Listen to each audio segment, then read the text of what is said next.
మాట జారారా లేక మైండ్లో అనుకున్న మాటే ఉన్న పళంగా బయట పెట్టేశారా? ఆ కీలక సందర్భంలో బీఆర్ఎస్ పార్టీ అనాల్సింది పోయి పొరపాటున కాంగ్రెస్ అని అనేసారా? రాజకీయాల్లో నాలుక తడబడితే చాలు మీమ్స్ వైరల్ అయిపోతాయి. ఇప్పుడు ఆ మంత్రి చేసిన వ్యాఖ్యలు తెలంగాణ పాలిటిక్స్ లో హాట్ టాపిక్ గా మారిపోయాయి. ప్రత్యర్థులకు అది ఆయుధంగా మారితే సోషల్ మీడియా పేజీలకు మాత్రం కొత్త కంటెంట్ దొరికినట్టయింది. ఇంతకీ ఎవరా మంత్రి? ఆయన చేసిన వ్యాఖ్యలేంటి? ఈ స్టోరీలో చూద్దాం.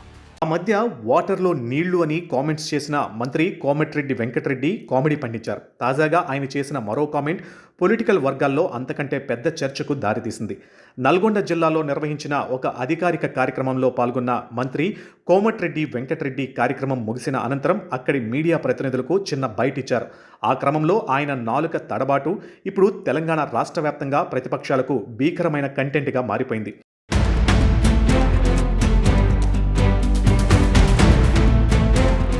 సాధారణంగా అధికార పక్షంలో ఉన్నప్పుడు ప్రతిపక్షాన్ని, ప్రతిపక్షంలో ఉన్నప్పుడు అధికార పక్షంపై నేతలు ఘాటు విమర్శలు చేయడం రాజకీయాలలో సహజం. అయితే విమర్శలు చేసే క్రమంలో మైక్ ముందు లీడర్లు తడబడటం కూడా చూస్తూనే ఉంటాం.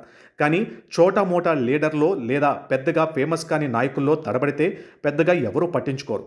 రాష్ట్ర స్థాయి నేతలు నోరు జారితేనే ప్రత్యర్థులకు మంచి మసాలా టాపిక్ దొరుకుతుంది. కానీ బీఆర్ఎస్ పార్టీని విమర్శించాల్సిన చోట మంత్రి కోమటిరెడ్డి వెంకటరెడ్డి ఊహించిన ట్విస్ట్ ఇచ్చారు. కాంగ్రెస్ పార్టీ పని అయిపోయింది, వచ్చే ఎన్నికల నాటికి నల్గొండలో కాంగ్రెస్ ఉండదు, తెలంగాణలో కూడా ఉండదు అంటూ అనుకోకుండా వ్యాఖ్యానించారు. క్షణాల్లో ఆ వీడియో వైరల్ అయింది.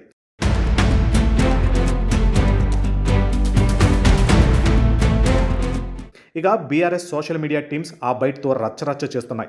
మనసులో ఉన్నదే నోటికి వచ్చింది.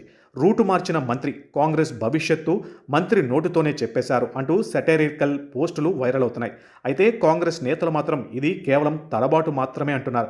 బీఆర్ఎస్ అనాల్సింది పొరపాటున కాంగ్రెస్ అన్నారు. రాజకీయ సభల్లో ఇలాంటి టంగ్ స్లిప్స్ సహజమంటూ వివరణ ఇస్తున్నారు. రాజకీయాలలో ఒక్క అక్షరం తేడా, ఒక్క పార్టీ పేరు పొరపాటు, ఒక్క సెకండ్ తడబాటు చాలు ప్రత్యర్థులకు అది నెల రోజుల ట్రోలింగ్ మెటీరియల్ దొరికి సోషల్ మీడియాకు మంచి స్టఫ్ దొరికినట్లవుతుంది.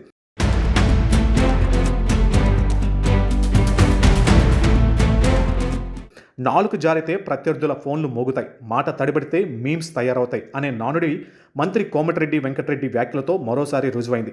మైక్ ముందు మాట్లాడే ప్రతి మాట నెట్లో వైరల్ అయ్యే రోజులువి కాబట్టి కాంగ్రెస్ అయినా బీఆర్ఎస్ అయినా కీలక నేతలు ఆచితూచి మాట్లాడాల్సిందే.